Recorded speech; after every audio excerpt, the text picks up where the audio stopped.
শ্ৰী শ্ৰী বদলা পদ্মৱতা সত্ৰৰ প্ৰাংগণত পূৰ্ণাংগ ৰাসৰ প্ৰস্তুতি চলিছে। এইবাৰ শ্ৰী শ্ৰী বদলা পদ্মৱতা সত্ৰৰ ৰাসে ৮২টা বছৰ অতিক্ৰম কৰিছে আৰু ইতিমধ্যেই শ্ৰী শ্ৰী মাধৱদেৱ কলাক্ষেত্ৰৰ প্ৰাংগণত ইতিমধ্যেই সুন্দৰভাৱে প্ৰস্তুতি চলি আছে। আমি তাৰ কিছু দৃশ্যাংশ RKJ লাইভৰ দৰ্শকসকলক আমি দেখুৱাই ল'ব বিচাৰিছোঁ। নমস্কাৰ, মই প্ৰণৱজ্যোতি শইকীয়া।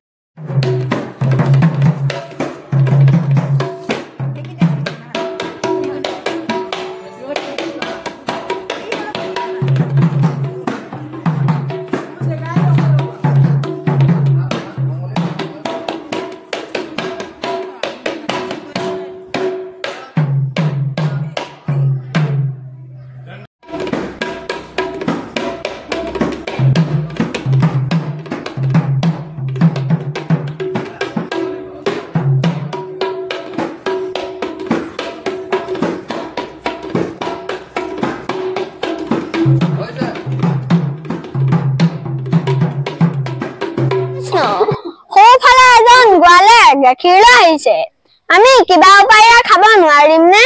কিয় নোৱাৰিম ভাই, নিশ্চয় পাৰিম। এটা উপায় কৰা যাওক। আমি সৰু বাটৰ কাষৰ বৃক্ষৰ আঁৰত লুকাই থাকো। তেওঁ ওচৰ পালেহি আমি বিকট শব্দ কৰি ভয় খুৱাই দিম। তেওঁ নিশ্চয় গাখীৰ পেলাই লৰ দিব। কেনে শুনা সখীসকল? বৰ সুন্দৰ, বৰ সুন্দৰ। তেন্তে সকলো কলো যাওক।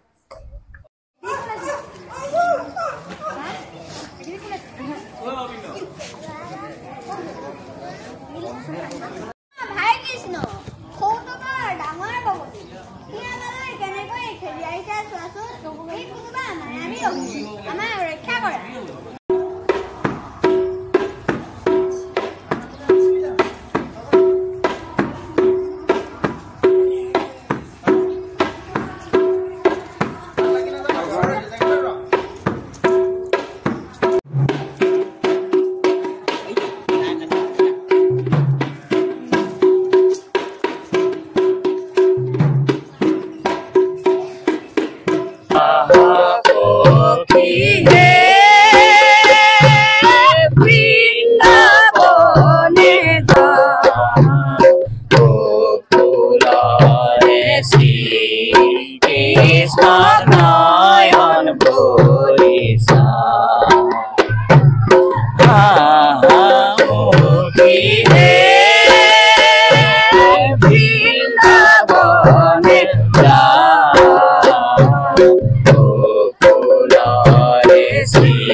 এতিয়া বদলা সত্ৰৰ প্ৰাংগণত আছো আৰু ইয়াত কণ কণ শিশুসকলে যি কৃষ্ণৰ শিশুলীলা প্ৰদৰ্শন কৰিছে বা গোপীসকলৰ মহাৰাসৰ তেওঁলোকে আখৰা কৰিছে। আমাৰ সত্ৰৰ সৈতে ভকতসকল আছে, অভিভাৱকসকল আছে, বা ইয়াত যিসকলে শিকিবলৈ আহিছে তেওঁলোক আছে, আমি তেওঁলোকৰ সৈতে কিছু কথা পাতিবলৈ প্ৰয়াস কৰিম। পোনপ্ৰথমে ইয়াৰ পৰিৱেশটো দেখুৱাইছোঁ আৰু ইতিমধ্যে প্ৰস্তুতি প্ৰায় তুংগত উঠিছে। আমি তেওঁলোকৰ সৈতে আমি কথা পাতিবলৈ প্ৰয়াস কৰিম। বদলা পদ্মনাথ সত্ৰৰ এগৰাকী ভকত আছে, মই আপোনাৰ ওচৰলৈ আহিছোঁ। কেতিয়ালৈ আপোনালোকে আয়োজন কৰিছে ৰাসৰ, বা এইবাৰ কেনেধৰণে আয়োজন কৰিছে? আমাৰ বদলাহাট কৃষ্টি বিকাশ কেন্দ্ৰ উদ্যোজনত দুদিনীয়া কাৰ্যসূচী অনুষ্ঠিত কৰা শ্ৰী শ্ৰী ভগৱান ৰাসলীলা অনুষ্ঠিত কৰা হৈছে। 5 আৰু 6 তাৰিখে অনুষ্ঠিত কৰা হ'ব। আমাৰ কংসালয়, অনন্ত সজ্জা, নন্দালয়, মহাৰাস আৰু বুষ্টলীলা আমি সকলোখিনি মানে এতিয়া মানে শিক্ষা দি থকা হৈছে। ইতিমধ্যে এতিয়া বালকসকলৰ নৃত্য চলি আছে। তাৰপিছত এতিয়া মহাৰাস হ'ব। মহাৰাসৰ পিছত ৰাতিলৈ আমাৰ অনন্ত সজ্জা, নন্দালয় আৰু কংসালয় হ'ব। নিশ্চিতভাৱে আমাৰ সৈতে কেইবাগৰাকীও ব্যক্তি আছে, প্ৰশিক্ষণ প্ৰদান কৰি আছে। মই আপোনাৰ ওচৰলৈ আহিছোঁ। এইবাৰ যিহেতু বদলা পদ্মনাথ সত্ৰৰ ৰাসে 82টা বছৰ অতিক্ৰম কৰিছে, গতিকে এইবাৰ ৰাইজে কেনেধৰণে সত্ৰৰ যিভাগ ৰাস উপভোগ কৰিব পাৰিব? নমস্কাৰ। আমাৰ শ্ৰী শ্ৰী বদলা পদ্মনাথ সত্ৰৰ কৃষ্টিকাণ্ডৰ সজ্জনা আমাৰ আচলতে এতিয়া 82 বছৰ হৈছে শ্ৰী শ্ৰী ৰাস যাত্ৰা কৰা।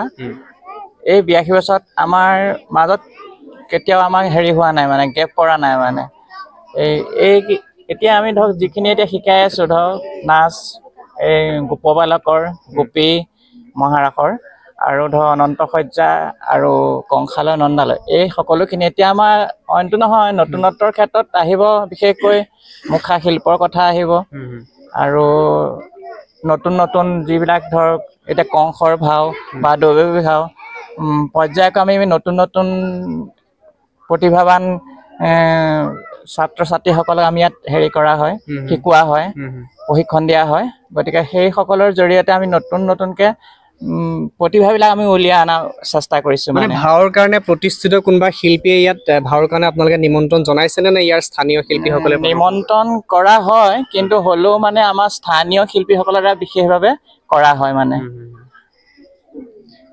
নিশ্চিতভাৱে এনেধৰণে বিভিন্নজন ব্যক্তি আছে, আমি তেওঁলোকৰ সৈতে খুব চমুকৈ মন্তব্য ল'ম।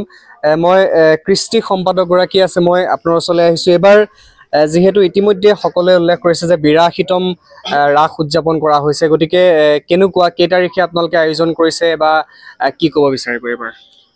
আমাৰ শ্ৰী শ্ৰী বদলা পদ্মনাথ কৃষ্টি কেন্দ্ৰৰ সৌজন্যত এইবাৰ আমাৰ 82 সংখ্যক ৰাস ইয়াতে অনুষ্ঠিত হ'ব।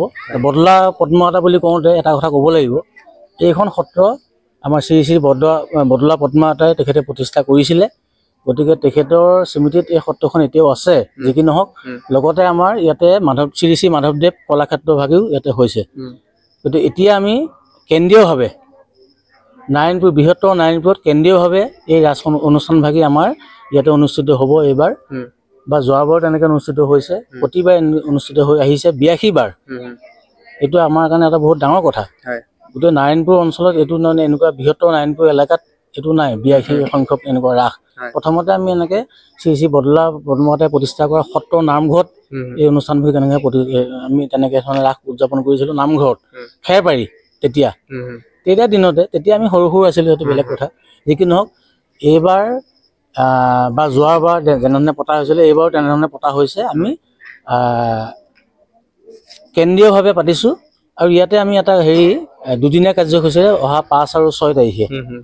গতিকে ইয়াতে আমি কিন্তু এটা কথা আমি ভাবিছোঁ, স্থানীয় যিসকল আমাৰ প্ৰতিভাৱান শিল্পী, আমি তেখেতসকলক এই ৰাসভাগীত আমি সুযোগ দিব বিচাৰিছোঁ। যিকোনো অভিনয় কৰাৰ ক্ষেত্ৰত আমি ইয়াতে কোনো বেলেগ মানে কোনোবা তেনেকুৱা থাকে নহয় আজিকালি, কোনোবা আমুকক মাতি আনিলে, আৰ্টিষ্ট মাতি আনিলে, কিয় তেনেকুৱা ধৰণৰ আমি কৰা নাই।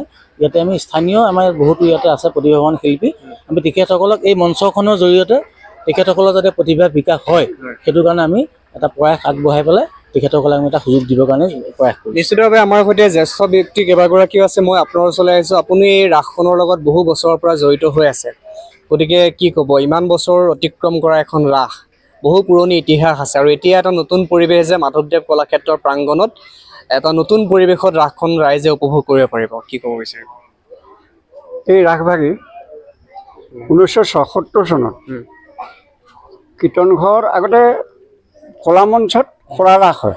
76 চনত কীৰ্তনঘৰতে দৰ্শকৰ ভিৰত অলপ অসুবিধা হোৱাৰ কাৰণে ৭৭ চনৰ ৰাস ভাগ আমি বাহিৰলৈ উলিওৱা হৈছে তেতিয়াৰ পৰা মঞ্চত কৰা হৈছে আগতে খোলা মঞ্চতে কৰা হৈছে কীৰ্তন ঘৰৰ মাজতে এনেকৈ টকতা দিয়ে টকতা দি তাৰ মাজতে গোপীন আছে কংসালয় হয় অনন্ত সজ্জা হয় তেতিয়া অনন্ত সজ্জাটো খুব কম হয় কিন্তু কংসালয়ৰ পৰা আৰম্ভ হয় এতিয়া এই ক্ৰমান্বয়ে ৰাসভাগ অলপ উন্নত ধৰণৰ আধুনিক হৈছে আৰু আধুনিক হৈছে এই আধুনিক পৰ্যায়ে বৃহত্তৰ নাৰায়ণপুৰ অঞ্চলৰ লগতে ঢলপুৰৰ কোনো শিল্পী আহি ইয়াতে নিমন্ত্ৰণ জনাই আনি ভাৱভয়া কৰি থকা হৈছে আমাৰ ৰাসভাগ এনেধৰণে উদযাপন কৰি থকা হৈছে নিশ্চিতভাৱে আমাৰ সৈতে সম্পাদকগৰাকী আছে মই আপোনাৰ ওচৰলৈ আহিছোঁ এইবাৰ কেনেকুৱা ৰাইজৰ সঁহাৰি কেনেকুৱা যিহেতু জুবিন গাৰ্গৰ মৃত্যুৰ বাবে এইবাৰ বহু ঠাইত আমি দেখা পাইছোঁ যে ৰাইজৰ যিটো সমাগম হ'ব লাগে যথেষ্ট কম দেখা পোৱা গৈছে তাৰ মাজতে কিন্তু ঐতিহ্যৰ পৰম্পৰা ৰক্ষা কৰি সকলো ৰাইজে বিভিন্ন ঠাইত ৰাসখন উদযাপনৰ কাৰণে আগবাঢ়িছে গতিকে কেনেকুৱা পাইছে ৰাইজৰ সঁহাৰি হয় যিহেতু জুবিন গাৰ্গৰ অসমীয়াৰ হিয়াৰ আমঠু জুবিন গাৰ্গৰ মহাপ্ৰয়াণত আমিও অসমবাসীৰ লগতে আমিও সমানেই শোকত বিয়মান হৈ আছোঁ তো ইয়াৰ গতানুগতিক হিচাপে আমিও ৰাসখন অনুষ্ঠিত কৰিব লাগিব তো সেইকাৰণে আমি ইয়াৰ পৰম্পৰা ৰক্ষা কৰি এবাৰ দুদিনীয়া কাৰ্যসূচীৰে আমাৰ ৰাস মহোৎসৱভাগী উদযাপন কৰিছোঁ এটা বিশেষ শ্ৰদ্ধাঞ্জলি অনুষ্ঠান ৰাখিছোঁ তাৰপিছত তেওঁলোকৰ শ্ৰদ্ধাঞ্জলি অনুষ্ঠান শেষ হোৱাৰ পিছতে আমি ৰাসলীলা আৰম্ভ কৰিম বুলি